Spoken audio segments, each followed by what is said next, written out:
Live from Fivestack's headquarters here in Toronto, HQ. I'm surprised we have as many American subscribers and fans and followers and people that follow the Five Stack, to be honest with you, because now do we do a lot of Canadian content? Not a ton. I do some. You don't do much. But I can tell you this is having maybe one of the fastest growing Substack lives on Substack in the United States come out of Canada says a couple of things, and it says nothing about you and me. I just want to point that out. Nobody trusts information coming out of the United States of America. So everybody's like, oh my God, we get great information. Someone said that to me today. I did not know these things. And thank God people from other countries are keeping an eye on us because we're like boiled frogs here. So great pleasure to be able to do this every day and to have done it with all of you, and very happy everybody's here. We're like the Underground Railroad for information to affirm the views and values and the fact that you're not crazy. So that's why we're here. Yes, but someone is crazy, and he is currently in the White House as the President of the United States, and he's making the most outrageous comments and the most unbelievable decisions on behalf of Americans that you can possibly imagine, including, drawing down the U.S. troop involvement in a major exercise in South Korea, which is so important to that peninsula. Now having a conversation with Kim Jong-un, apparently, about how great this is for Kim Jong-un, because he really supports Kim Jong-un. They've got a great friendship. This is a remarkable turn of events as we're seeing that, plus Asia losing one of its air carriers because they're being moved out of the region into the Middle East, leaving China potentially ready to expose them to take over Taiwan. Out of Iran today, we're seeing threats of an offensive operation from Iran, meaning they'll be attacking U.S. forces elsewhere, not just defending the Iranian interests. I mean, the world is about as close to being on fire as you can imagine at a time when, the American military is not prepared for a two-front, never mind a three-front war. He's not prepared, we found out just in the last few days, to combat drones in swarms. We're just not able to fight those. Yeah. And plus, we've had a mutiny almost on the Lincoln. They've had to move the Lincoln out of the operational field in the Strait. And so what we're seeing is the world on fire and an American military unprepared. And the President of the United States having his press conference that is just out of left field wacky.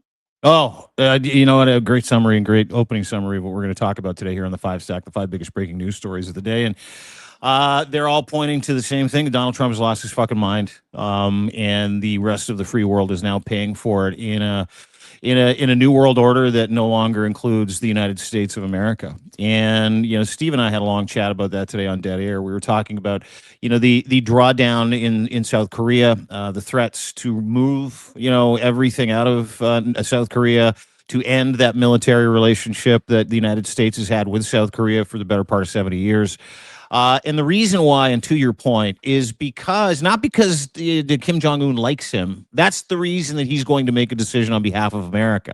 The reason why is because he's big pissed that South Korea refused to get involved in the Iran war, which Trump has lost. Let me repeat that. He's mad at South Korea, wants to end our special military relationship with them after 70 years, where 35,000 Americans died to protect democracy in South Korea. 35,000, okay? It's a fact. It's a true story. And he wants to end that relationship because South Korea didn't help him bomb a country into smithereens, joining his war of choice, refused to allow Trump to use South Korea as a launching pad for this war. And so what does Donald Trump do? He then decides he's going to switch teams. But not just him, the entirety of the United States of America. And he's going to endorse Kim Jong-un and said he had a conversation with him. I think that's a fucking lie. I think he's just ginning everybody up, making everybody think that he's going to switch sides. I mean, this is the craziest shit I have heard come out of his mouth ever. And I've heard some of the craziest shit. And when someone asks him about it, when someone asks him a legitimate question like it happened in the Oval Office today, he fucking loses it. Yeah, and he lost it again at a reporter today. Yeah, that clip is also incredible. So I'm going to play the South Korea clip, but we should point out two things. There is an election coming in 78 days. And this president has pondered many times about what it would be like if there was a war and he could cancel an election. You'll remember that musing that he had with Zelensky in the Oval Office a couple of years ago. Well, look at this. We're heading into what looks like a war on several fronts. So let's begin in South Korea, where the president mentioned today, just in a press conference a short while ago, that he's had conversations with Kim Jong-un. Why hasn't Kim Jong-un responded to your request to have a conversation? How do you know he hasn't responded? Has he? Yeah, he has. Did you speak to him? Where are you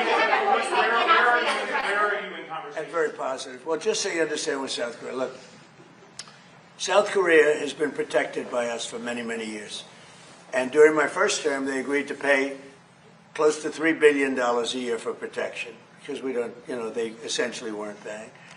And I asked them to do that at my request. I said, not right. They weren't happy about it, but they agreed. I asked for $10 billion, and they were very unhappy.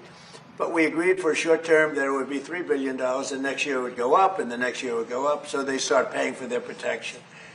When the election was rigged and I ended up watching for 4 years and then coming back, I watched Biden rescind that $3 billion a year for whatever reason. When I called recently the president of South Korea, who I like, I think he's very nice actually, but I called him, I said, would you like to give us a little hand? We don't need help with Iran, but if you'd like, give us a hand with Iran. He said, no thanks. And I said, wait a minute, we have 39,000 soldiers over there guarding you from Kim Jong-un, your next door neighbor, and you're not going to help us on a very easy military operation in Iran? That's strange. No, we'd rather not get involved. I say, well, why are we involved in helping you? So, and I want to help them, but, when you ask somebody, would you like to give us a hand, and they say, no thanks, and then we're guarding them from a country and paying ourselves billions of dollars, it's costing us billions and billions of dollars to protect not only them, but other countries. Look at NATO. We spend hundreds of billions of dollars protecting Europe from Russia. Hundreds of billions, mostly from Russia, but from other things too.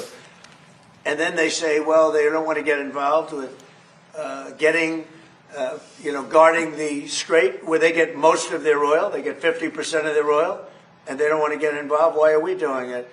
So all I want is fairness. And South Korea, I get along with them very well, but they were paying $3 billion a year, and then they convinced Biden that I was probably a bad person. And it's going to keep going on there, and I think you get the general idea here. Dean, did we lose you? Oh, we lost Dean again. It's going to be a frustrating hour on that front because it's going to keep happening, I think. But as we get Dean back, let me just point out what's really troubling here is that, what's really going on is China is anticipating a takeover of Taiwan. Mm-hmm. And this is really the undercurrent that is driving all these decisions. And he's going to make up excuses about this being about Iran and about all these other things. It's not that. He just wants American troops out of the way so China can take over Taiwan. And he's not only doing that there, he's also now, it's now confirmed that the aircraft carrier in the Asia-Pacific region is also being moved out of the range there, being moved to the Middle East. So American troops that have been protecting our foothold in Korea and in the South Pacific are being removed in order to allow China to basically take over Taiwan without any challenge, or a limited amount of challenge. Yeah, it's a huge. That's a huge aspect to this. I think if you're reading those military tea leaves, if you listen to guys like Malcolm or Ken Harbaugh, they'll kind of repeat some of the similar talking points there.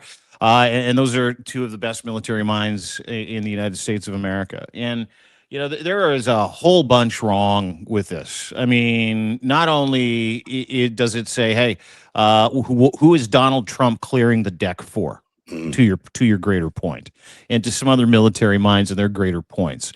Why is he removing hardware and threatening our allies in the region?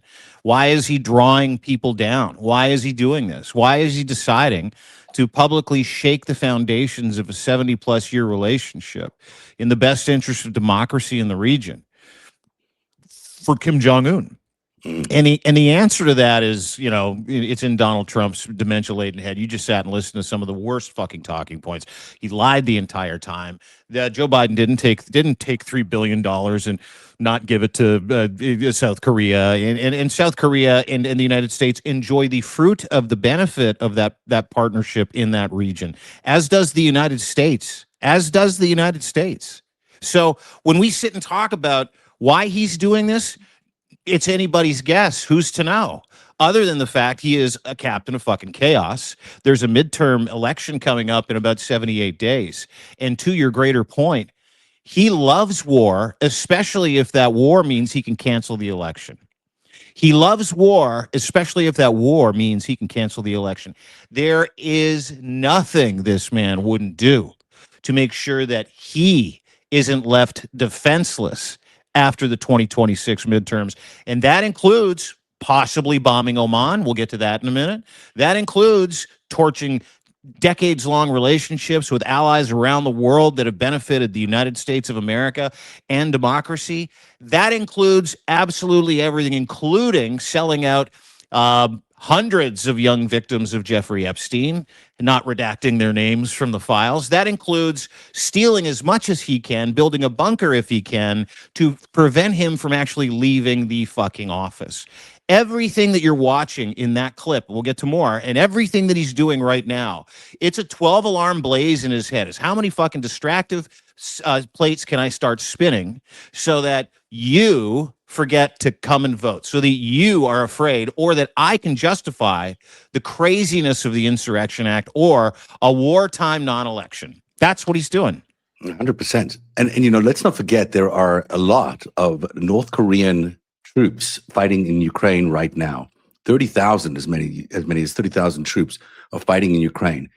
So here is the president of the United States rewarding the people who are fighting alongside Russia against Ukraine, rewarding the people who are fighting against democracy, against this brave country that has put up such a great fight for democracy and against the authoritarian rule that Russia represents.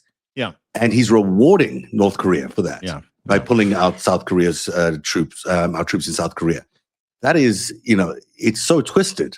It's just another twisted thing about his values, about what he cares about.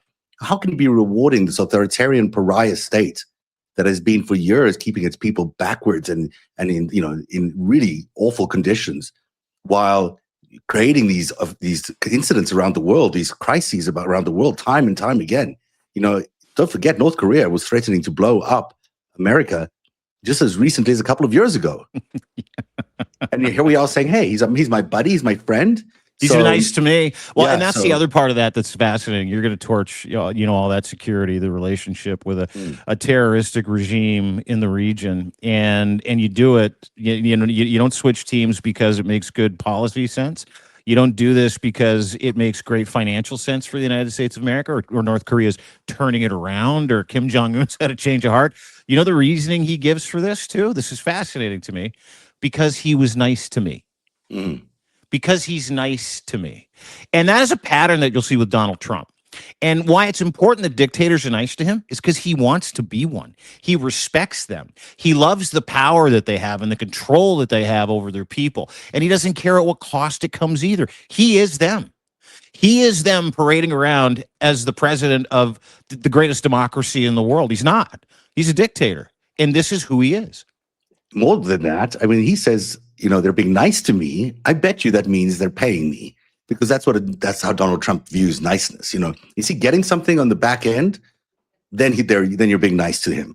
So it wouldn't surprise me if there's some sort of deal between North Koreans or the Chinese or the Russians with Donald Trump in order to do all of this. Because why else would he do it? Yeah. What's his incentive? There's no incentive. He doesn't care if Kim Jong-un is nice to him or not. Really, he cares about whether he's getting a payment for it. What is he getting in return? We don't know what that is yet, but there's something there. There must be something there. Yeah, do you remember the name Otto Warmbier? You remember the name Otto Warmbier? Yeah.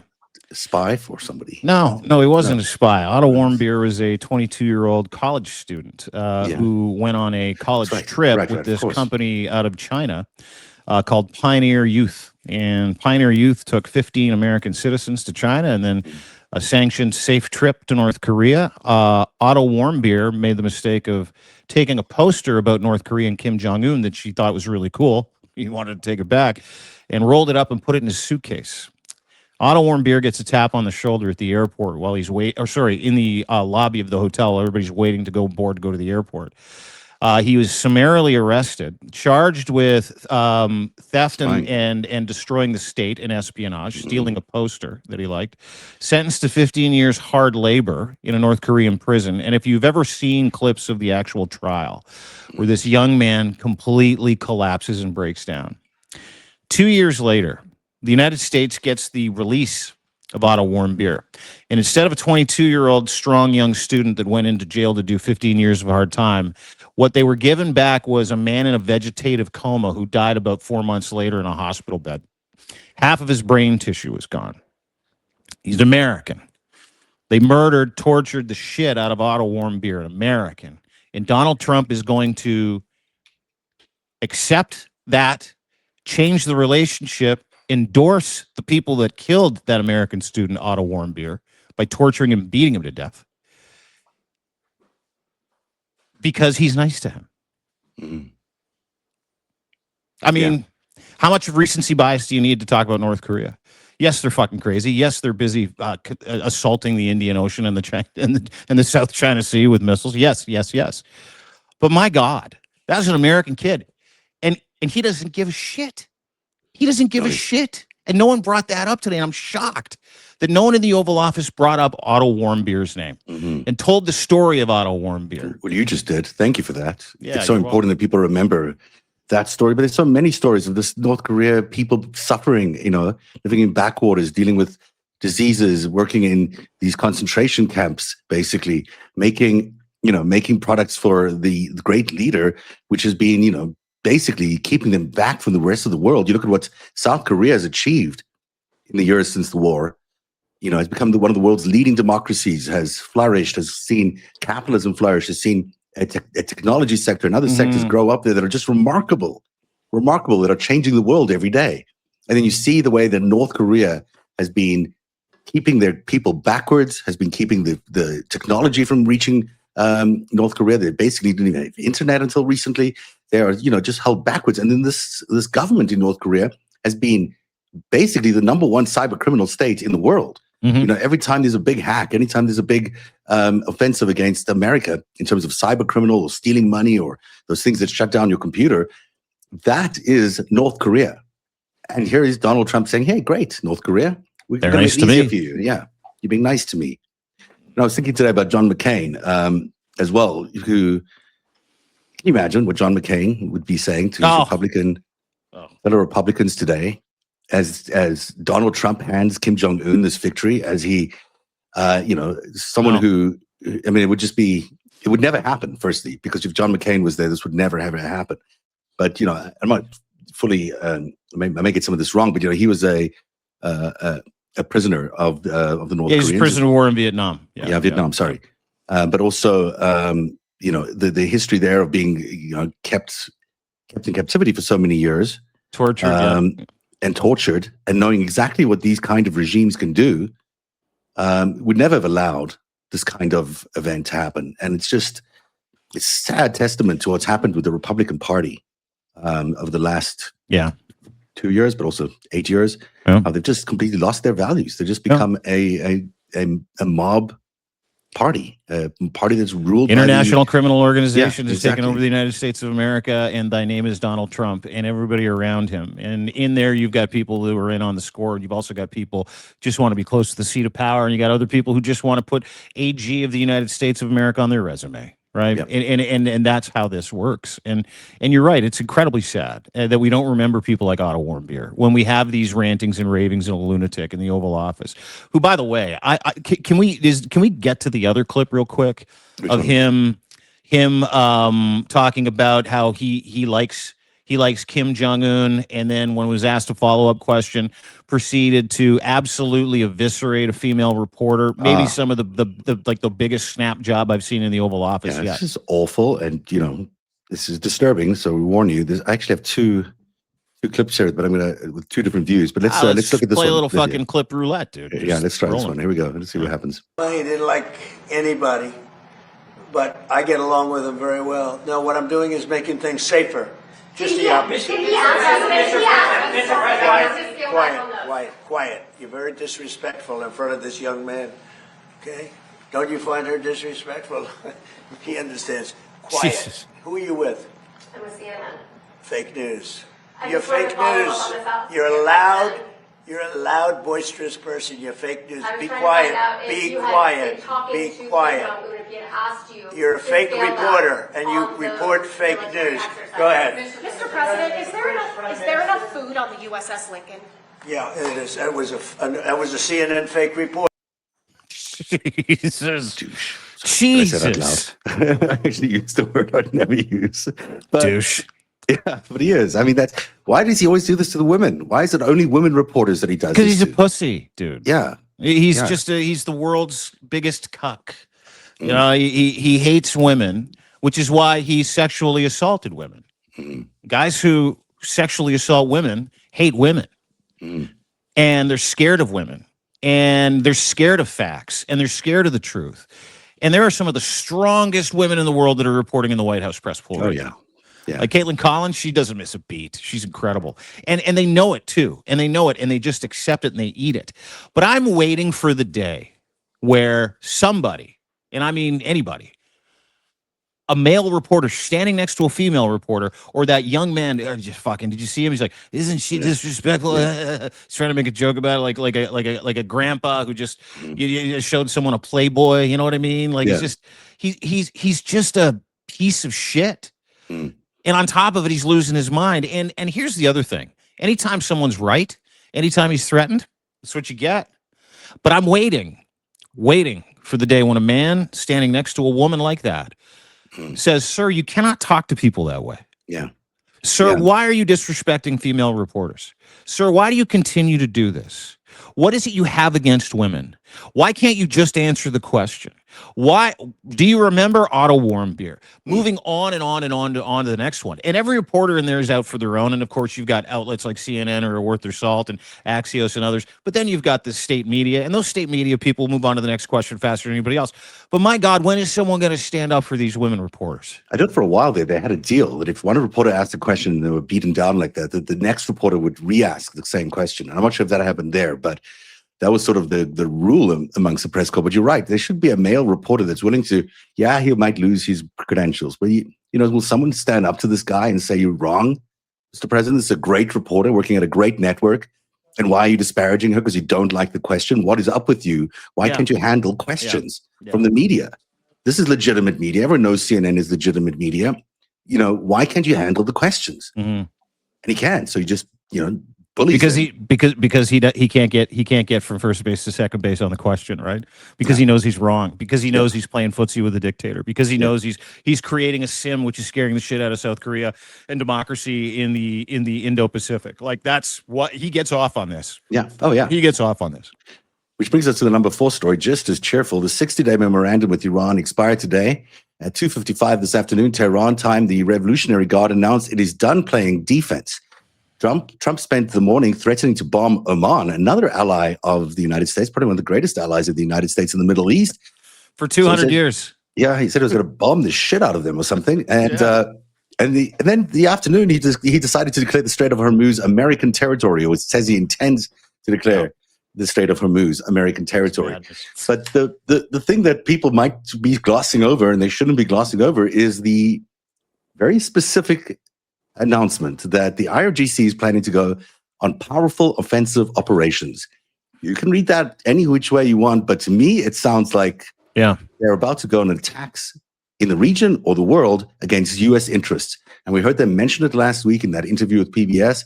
And I think this is an official policy now that they're giving them a few weeks to try to come up with a plan. But if not, they intend to go on offensive operations. And that means going to war with American interests or in American territory. We just don't know what that means, but it is very, very concerning. And of course, again, the timing just before the election makes you really raise your eyebrows. It's hard to, it's not hard to discern or to sleuth through exactly what the IRGC is telegraphing. And again, you can believe them or not believe them. I tend to believe them far more than I believe Donald Trump. Like far more. 100% of the time I believe them, and 100% of the time I don't believe Donald Trump. So let's compare notes, competing interests from the IRGC and the Trump regime. IRGC yesterday celebrated the end of the 60-day MOU. That was yesterday, by saying we have won the war. The MOU is finished. We will not be signing an extension. We are going to take an offensive position now. What does that mean? To your point, anything U.S. related. It could be U.S. soil on foreign ground. It could be U.S. businesses on foreign ground. It could just be allies in the region. It doesn't matter who you are. If you're a country, you're a business, you're a diplomat, you're a person. It doesn't matter who you are, right? So now there's this great effort could be for terror attacks at home. Well, and that's the thing. That's what they're talking about now. It could be the invasion of Kuwait. Could be the invasion of Oman. It could be the invasion of Saudi Arabia. No one knows. That's why it's so provocative. It's so exciting. But here's the truth, and the truth is that Donald Trump doesn't have an answer for any of this. And if you listen in the last clip, everything he says, trying to litigate this war in the public sphere is a lie. And I can tell you it's a lie by exactly what he said in the previous clip. And what he said was, "We asked South Korea for help, even though we don't need any. We don't need any. By the way, the war is over and they control the Strait of Hormuz, if you believe Donald Trump." Okay. Now he's saying military might, we're going to wipe you off the face of the war. We don't need anybody's help. How many fucking countries has he threatened for not joining his war of choice? He's threatened Canada, France. He's threatened the United Kingdom. Pulled the same thing with Keir Starmer when Keir Starmer had a job, if you remember this a while ago, where he's like, well, we're not going to do anything for you. We're going to be everything that this man is doing in the public sphere with the Iran war is a lie, because he lost the war. It's over. And now Iran's going to take it to him. Now Iran is going to go full terrorist ideologue, and they're going to activate sleeper cells if they already haven't, possibly have here in Toronto with the embassy shootings. We went through that a couple of weeks ago, and now this asymmetric war is going to be very asymmetric. If you are to believe the IRGC, and like I said to you before, I believe the IRGC today more than I believe anything that comes out of Donald Trump's mouth. You remember a few weeks ago, they attacked the water supply systems, the computer systems that are controlling our water supply in 8 different states, or even more states around the country. And I'm not sure why this hasn't received any more coverage than it should, because what we're seeing is Iran is capable of getting into our core systems, the ones that really matter to our human survival, the ones that allow us to drink water, our nuclear safety, our energy systems. They're all able to get in there. And this is, we've seen them do it in just the last few weeks. The president played it down, but they're in there already. What happens to our water supply when it's disrupted? What happens when those systems shut down and when you can no longer offer fresh water to the people of America? Because that's the kind of stuff they're capable of doing. They've shown that they can already access the systems. Yeah. It's a nightmare. Yeah. Where America is today, in terms of the security of the state, security of the people, the republic, it's a fucking nightmare. You have never been more vulnerable. Doesn't matter where you live, doesn't matter where you fly, doesn't matter where you go. It doesn't matter. You could be in your house. They will do something, and it's coming. And I'm sure we're going to see some false flags ahead of the election as well to start ginning up that conversation. But my God, America has never, in the history of its glorious 250 years, never been this unsafe. Yeah, this president has turned us into sitting ducks. Here he is on Oman from this press conference. This morning you said you would bomb the S out of Oman if they got in the way of reopening the Strait of Hormuz. Would you say you're out of patience with Oman, a strategic partner? No, I don't think they behave very well, but we'd handle them very easily, just like we do other things. He doesn't think they handled him very well, but sorry, I keep doing this, Dean. Sorry, I'll keep losing Dean. It's every time we change elements here, we can't figure out what that is. Maybe someone from StreamYard will help us figure it out. This is classic. Oman has been a great friend to America. Iran has been probably the best friend America's had. Dean, I can't find you at all now. You might have to start again. And to see him threaten Oman for essentially trying to come up with some sort of solution with their neighbors, Iran, and keep the straits open is astounding to me. You there, Dean? Gotcha. No, we lost Dean again. H. I'm going to figure this out today. It's the last thing I do. I'm going to figure this out. But this is a troubling pattern that the president has been doing, attacking our allies around the world for trying to find solutions to the problems that he's creating. And every time they do that, every time they try to come up with a solution, he attacks them further. And we've seen it, as Dean just said a few minutes ago, on every level to so many countries around the world. And I'm going to just take a little pause here, and I'm going to play you one more clip, and then I'll try to fix something else. Because the other element that has happened today, Dean, you might be able to now a little bit more easily. Sorry, trying to do two things at one time here.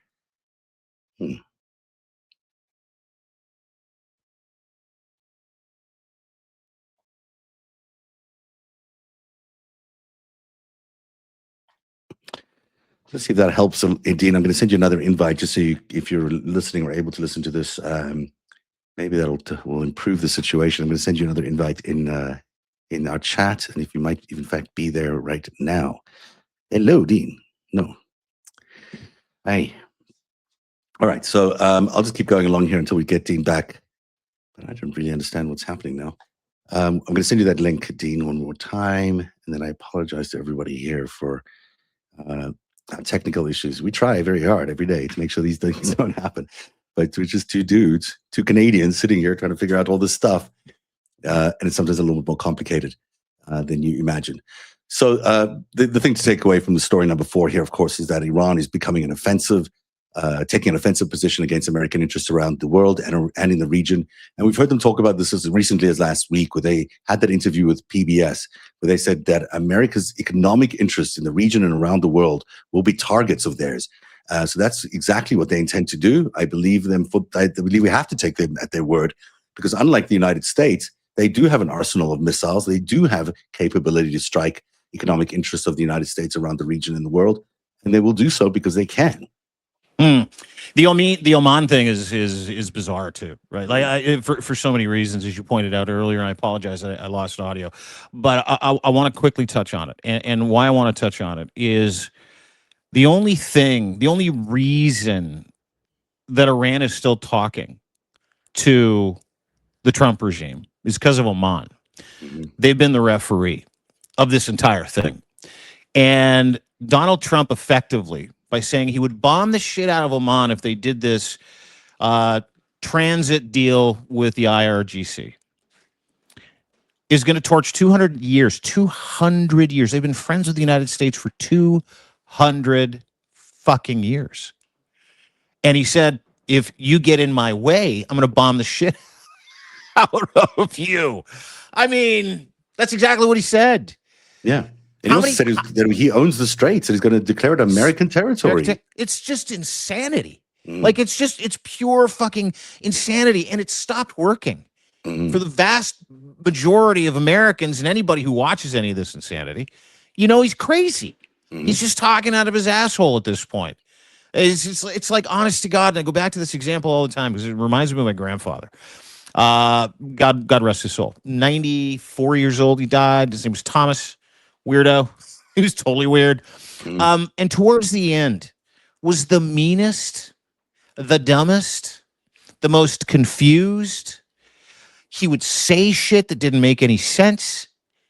He was a lovely guy prior to his senility. He really was. But I mean, I'm watching the same guy, like my grandfather. I remember when we walked into the old folks home, and he reached into his diaper and asked me if I wanted cookies. And I'm like, that reminds me of my grandfather, what I'm watching right there. That's just pure insanity. That's riffing. That's hatred. That's disdain for the American people. That's completely zero information, low value information comments that he's making off the cuff. He's decided to switch teams. He's like in the middle of the fucking war. Now he's going to start with South Korea, North Korea. Now he's just going to start fucking bombing Oman. Jesus. But it may be here that this is all, not so crazy that it is actually the plan. The plan is that, China and Russia made him a president. They made him a president so he could switch teams for America. And this is the execution of that plan. There's no other way to understand everything he's doing. The only way to understand what he's doing in terms of switching teams, like North Korea from South Korea, to this ridiculous attack on Oman, this ridiculous attack on all our allies around the world. The only way to understand that is that he's helping China and Russia achieve their strategic objectives. In Russia's case, it's to get Ukraine. In China's case, it's to get Taiwan. And Iran is now a third front, possibly. And this is the story that is, key to today's show. And I'm going to get back to number 3, number 4. Number 3, number 2 in a second. But I think we have to get back to number 1 here, which is that we are not prepared for a actual war of this size. We can't handle 3 fronts. We could barely handle a blockade in the Middle East. We had a problem handling it because of the Lincoln.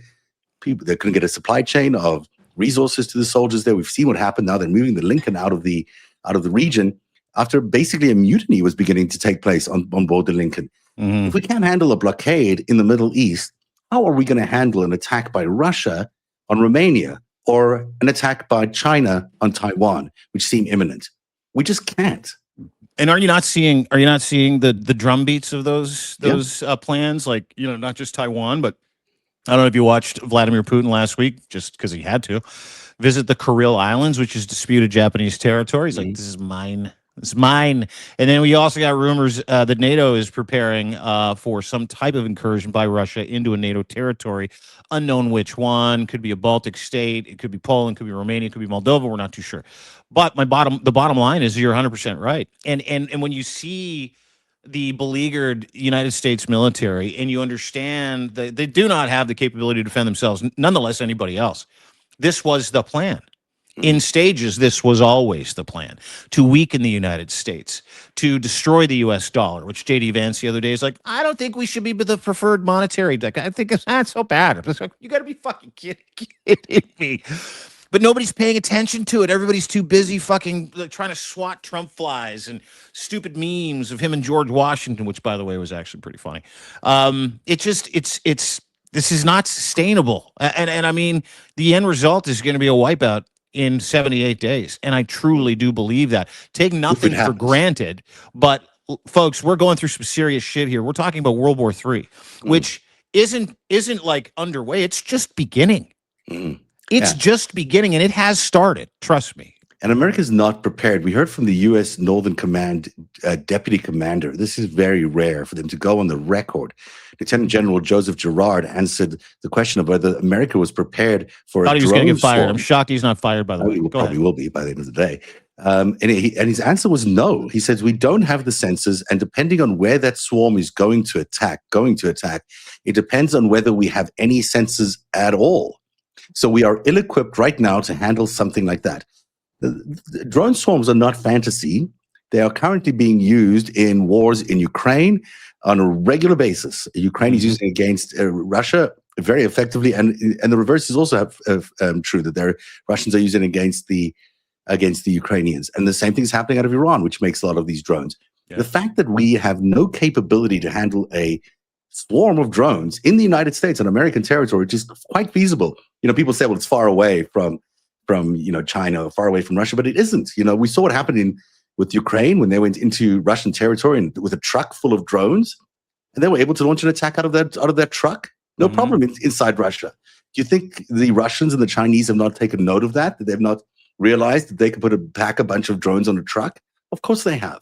We are not, we're not so far away from the possibility of a drone swarm attacking any American city or any Americans. Remember, a few years ago, there was those drone swarms that showed up out of nowhere. They turned out to be commercial drones, but no one knew what they were for a while. I mean, imagine that on an actual geopolitical, war scale, where people are actually coming to attack us. What happens to our major cities when we're attacked by those swarms? Do we actually have an idea? It sounds alarmist, but. And maybe, listen, I 10 years ago, I would have said, hey, do you need medication? Yeah. Listening to you say this, you're 100% right. And it's worse than that. That's the other thing. It's worse than that. Is that this is a trident of shit. There are 3 aspects to this that are the perfect storm, perfect confluence for the end of military might, authority, and United States rules-based order, okay? Which is already dying. If not, it's on life support. The one thing that is really important is the stockpiles of munitions and the crisis there. Not being able to build them, destroying the supply chain. Strait of Hormuz plays here in a big, big way. 3 to 5 years away from replenishing to the point where we were pre-war with Iran. 3 to 5 years. So now we can't defend ourselves, defend anybody else in the region. Number one. Number two, morale. Morale of the troops in the United States military. If you saw the wings of a plane that was I believe it was parked in Tel Aviv. The anti-Netanyahu inscriptions that were written on this F-35 on one of the wings about effectively mocking the fact that they're there. Every single man and woman that is on every boat, including the Benfold, which apparently was at sea in the South China Sea, floating without power this week for like 4 days. 4 days. None of those people, like massive mental health issues for so many people that have been on long deployments, and no purpose for any of them. And then you add in the fact, so this is still in morale, you add in the fact that their compatriots who have been killed and wounded in action in this lie, this war that is a lie, this war of choice, being completely disregarded by Donald Trump and the Trump regime when it comes to DSAS, right? So there's that. The last part of this is the Trump crime family. And for me to explain that, I have to introduce you, unfortunately, yet again, to Don and Nick, and Don and Eric. Don and Eric and the Trump crime family own the drone manufacturing and implementation supply chain in the United States of America for the United States military. If you think for a second they're in a hurry to do Operation Warp Speed for the United States when it comes to drones, they're not. Because what these guys are doing, along with Zach Witkoff, is they're rolling around the world telling these people that are in countries that are being threatened and attacked by people like the IRGC, well, you're going to have to do business with us. So you're going to buy our drones, not Zelensky's, not anybody else's. So there's this push for Donald Trump to embed himself in drone technology and the family in drone technology, so they shut everybody out. So they're in no rush to defend the United States of America until that family is deeply entrenched in the process. And we're going to trust the drones made by Donald Trump and Eric Trump, who are famous for doing nothing. How's that? Are you the same guys that made the Trump watch? Is that what you're saying? Yeah, the Trump phone, Trump watch, Trump States, whatever else they did. Like they're not capable of doing anything. They just get handouts from people.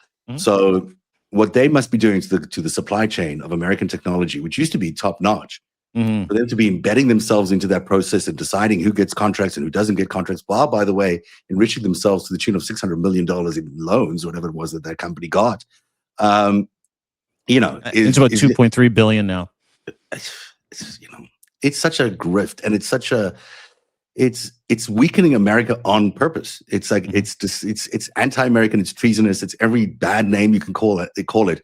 These people need to be locked up. Honestly, it's beyond reproach that we are seeing a presidency and his family stealing money from the American people in broad daylight like this, and weakening the country in the face of and to help them steal this money and to help ingratiate themselves to the supply chain process, starting wars of choice, keeping up wars of choice, killing American citizens. Yeah, because that's everything an American president shouldn't do. They're doing on a day-to-day basis. Which brings us to what was the number 3 story? Now we'll just say it's another story. The Ballroom, because he mentioned the Ballroom today in his press conference, which is, he says, well under budget. But now it turns out that this ballroom isn't really a ballroom, as we've all suspected all along. It's actually a 5-story bunker that reaches all the way underground. New details just emerged. The president says that there's a lawsuit against this, trying to stop the building of this thing. And he says the people bringing that lawsuit are disloyal. Treasonists. That's what he called them today. They're treasonists. Yeah. Well, yeah. This by the way, the treasonist people that are launching the lawsuit to stop the building of the ballroom, to return the White House to its original historical setting. Yeah. The Preservationist Society of America. Those maybe the biggest nerds in the world. Those terrorists. Yes, Mr. President. Have the people. Don't you find them nice? Huh? Nice people, right? Look at him. He's saying, where do people like this come from? Your son is saying, where do people like this come from? Go ahead. The people who are opposing, especially her. The people who are opposing the ballroom and challenging it, have they offered any sort of solution or sort of compromise, or do they just say they're So, beholden? The people that are opposing the ballroom are people that, in my opinion, are very disloyal to our country, very, very disloyal to our country. And I think we're doing very well. We're way ahead of schedule. We're under budget. It's going to be the most beautiful ballroom of its kind. Yeah, there you go. Beautiful. Way under schedule, under budget. It's all a lie. Mhm. Everything you just said is a lie. Everything Donald Trump says is a lie. That's a lie. Lie. Why do we need a 90,000 square foot bunker? You don't. Like, why do we need this thing? And, You don't. And like, what's he going to do in there? Why does he feel like he needs it?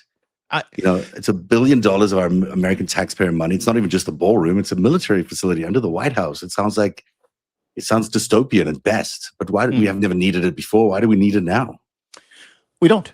Yeah, don't. It's super easy answer. It's just a vanity project, and vanity project that he had to put a secure, skiff room, situation room, war room in, a place to go. And there's like,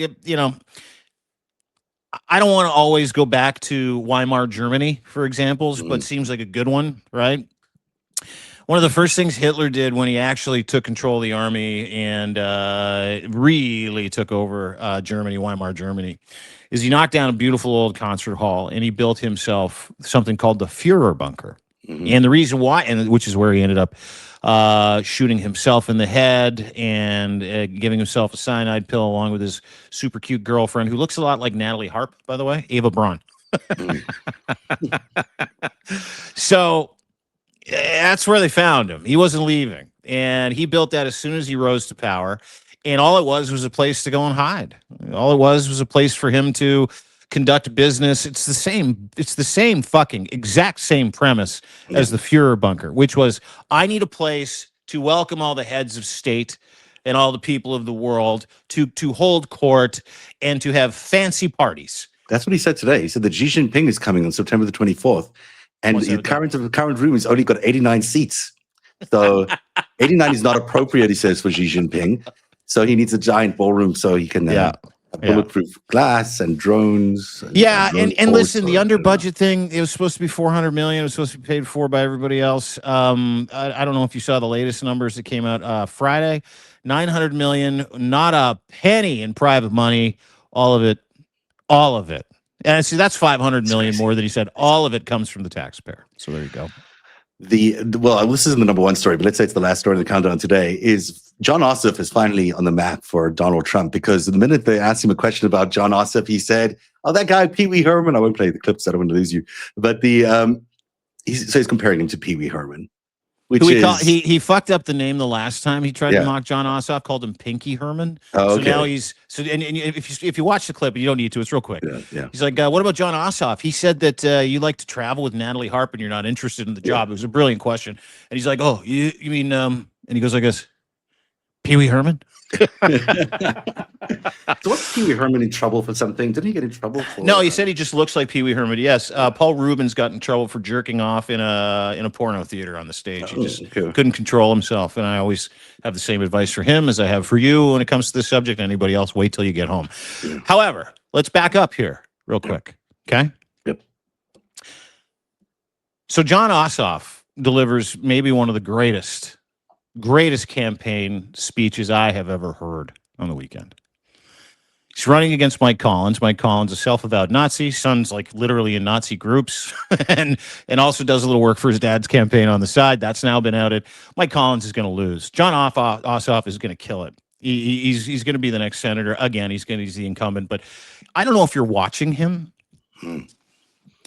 He is surgical. He is saying all the right stuff, and not just saying all the right stuff, attacking all the right things, the corruption, the double speak, telling the truth about the gaslighting.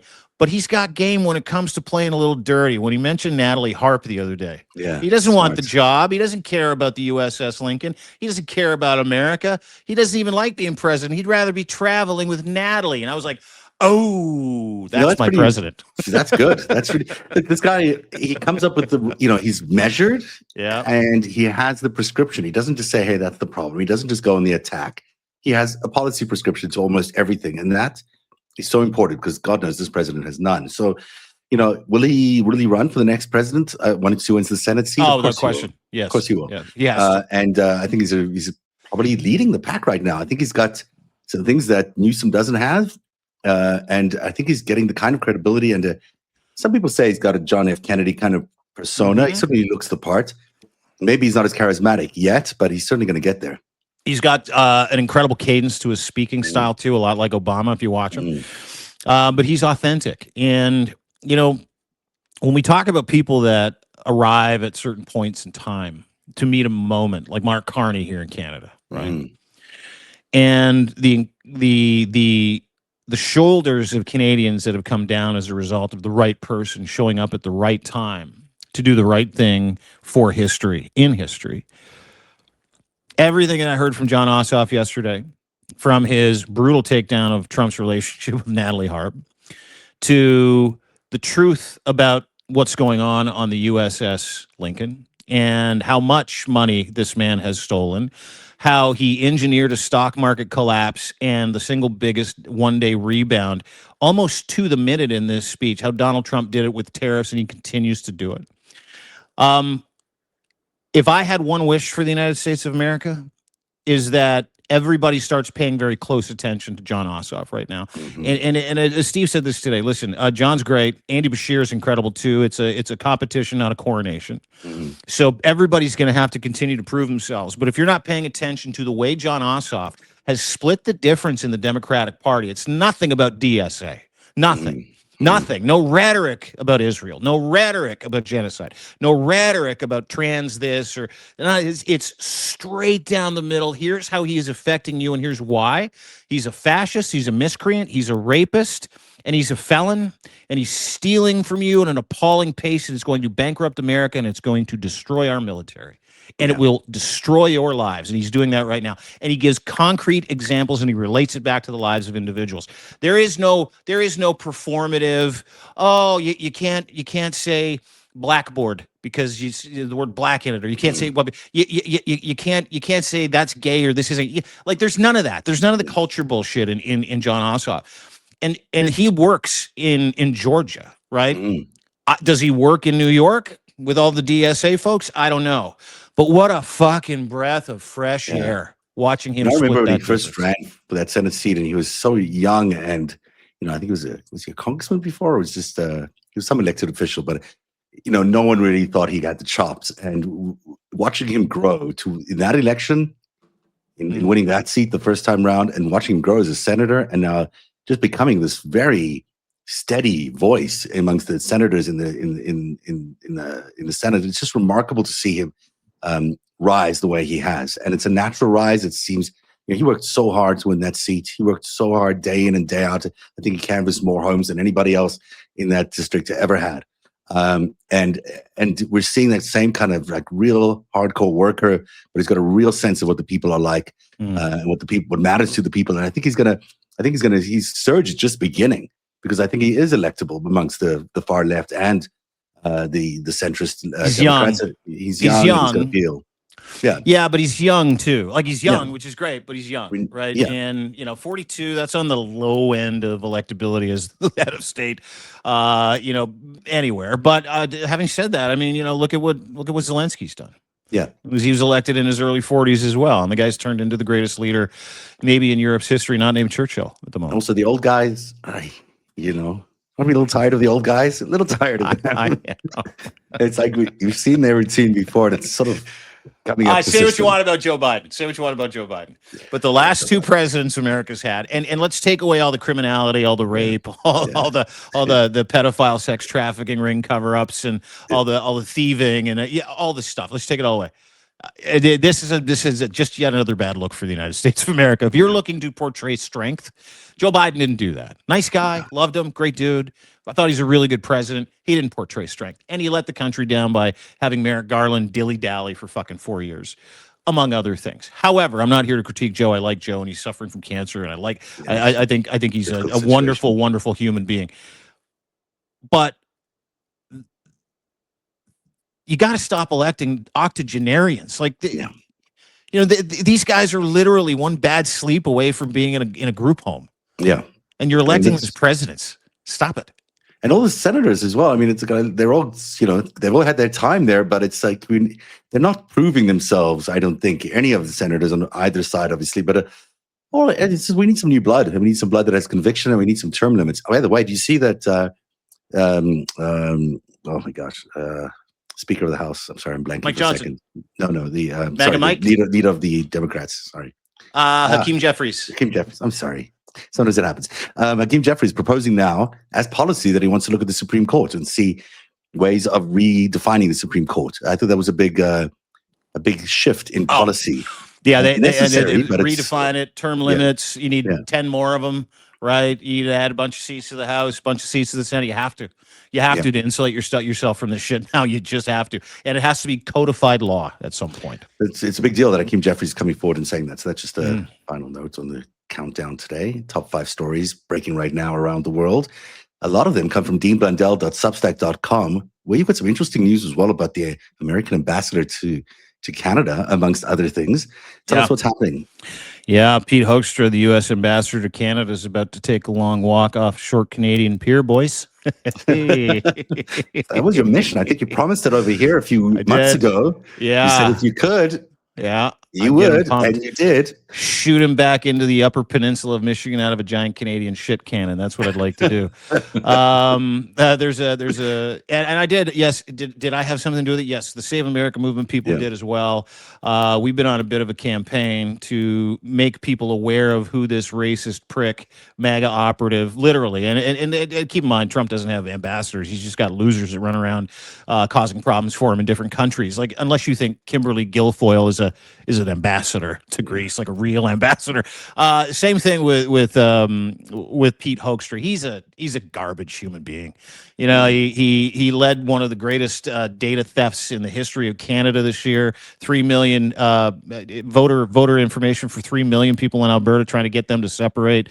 He's working with the separatists. He invited all the trucker convoy people to his 4th of July celebration in Ottawa. It was like unbelievable. I couldn't believe he's just running it back. Anyway, there's a petition now that has well over 200,000 signatures. Ooh, You're welcome. You only need 500. 200,000. You only need 500, not 500,000, 500 to present it to the Parliament, by the way. So this is going to be taken very seriously.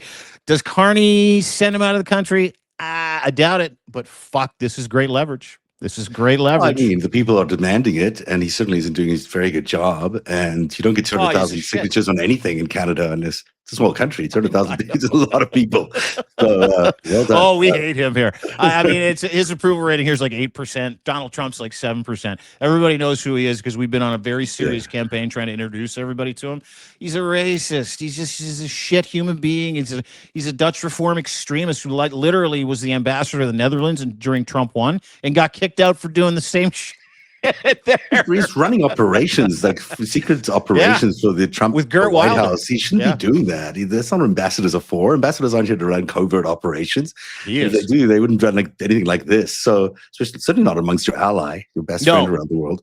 But you can come to deanblundell.substack.com and you can read about it. And then I tore a strip off Trump and compared him to George Washington because he likes to do that too. So I did a nice little side-by-side. You can go read about that. deanblundell.substack.com. Cannot set our prices lower monthly, yearly. That is very purposeful.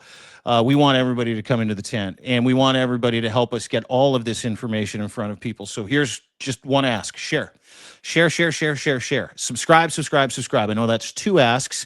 However, it's really the same ask, which is become part of our team. We want you on our team. We need you on our team. And just a quick note, paid subscribers, they get this information and all of this content to the top of the algorithm and forces the issue. So if you want unlimited access for a limited time, I'm still as cheap as Substack will allow me to make subscriptions for memberships. That'll end at the end of the month or maybe next week. I'm not too sure yet. But I'm trying to make sure everybody has equal opportunity, and I get so many beautiful phone calls. And I got one today from Mary Lou. Mary Ann was her name. Mary Ann. And Mary Ann lives in Pawtucket. Pawtucket. Yeah, can't afford it. I just can't afford it. I don't know what to do because apparently people can call me. I've had like 500 phone calls from people who are like, "What's this charge on my card?" And I explain to them, like, "Oh, we love you so much. I'm so good. Oh my God, no, keep going." So, Marianne, and I had a lovely conversation with her. And you know what she said to me? She goes, "I can't afford it. because I can only afford to follow 2 more people, and so I can't afford to follow anybody because my mixed income, and I gotta unfollow 2 people. I said, darling, no problem. I'll just give you a free one. She started You're a crying on the nice phone. man. Like, You're I a don't nice care. man. So if anybody has a hard time paying for an unlimited membership, please DM me, because that is super important to me that we all go that way together. So thank you. What's at narrative.org? And me, they can do the same thing with me, where we have 30% off our annual subscriptions right now. On the narrative today, we broke down this whole military conflict situation that America is facing. We looked at the offensive. We looked at the from Iran. We looked at what's going on with the military ability to combat swarms. We looked at all these things that we can talk about in today's show. And the narrative is our daily news briefing, which gives you a whole bunch of stories, all original reporting. That gives you the news plus our intelligence analysis on what that means and how it impacts the stories and how it impacts the news. So today's one was a special edition. Everyone should take a look at it at narrative.org. We have some big news we are working on. I can't say much more than that, but we have some big news we're working on. No, don't do that. And Don't do that. don't do that. No. Can't you say that? Well, just Okay, more I'll of say a that it's tease. related to the Amanda Ungaro, Paolo Zampoli investigation that we've been on for a while. There is big news coming. So you're Yeah. not taking the demand letter from the Trump crime family No. seriously, huh? Well, I'm taking it very seriously. I'm taking it very seriously. Our lawyers are in touch with their lawyers, and they have not responded to our letter to them, which, I'm surprised by, because it was a pretty nice Really? letter. Yeah. We said, hey, here's the things. You actually have to say what we did before you could accuse us of all these things. So they haven't responded. They didn't itemize their grievances in Yeah. their lawsuit? Well, because they Oh. didn't say anything. They just sort of put 2 articles down and said you maligned the first lady. But how? Oh, What? man. What's untrue here? Nothing. So that's that. Maybe they'll respond, and maybe we'll tell you when they do. But we're not done with that story. Not even close. Can't wait. There's so much coming. So that's coming up. I'm blanking out on whatever else. There's a lot. Whatever. happening. That's good. That's a lot. Those are that's- those big chunky meals people can eat over there at narrative.org. Go get a subscription. This man is being sued by Melania Trump, and paid subscriptions go a long way over there too. And he is the best investigative reporter. Narrative.org, narrative.org, narrative.org. Thanks for doing this today. Thank you all for joining us for the 5 Stack. We'll be back tomorrow right here at 3:00. Share this with as many people as you can. We love you. Have a wonderful day. Bye, guys. Great day, everybody.